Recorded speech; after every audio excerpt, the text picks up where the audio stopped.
మీరు నన్ను నమ్మగలిగితే నేను మీతో ఒక సత్యం చెప్తా. వెంకటేశ్వర స్వామి ఇప్పటికీ వింటారన్నీ. అన్నీ తెలుసు ఆయనకి, అన్నీ తెలుసు. ఎవరిని కొండ మీదకి రానివ్వాలో తెలుసు, ఎవరిని రానివ్వకూడదో తెలుసు. ఎవరు తనకి పరమభక్తుడో తెలుసు, ఎవరు భక్తుడు కాడో తెలుసు.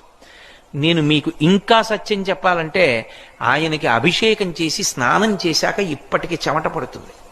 ఆ చెమట తుడుస్తారు బట్టతోటి. ఆ తుడిచిన బట్ట వాసన చూస్తే సువాసనలు వస్తాయి.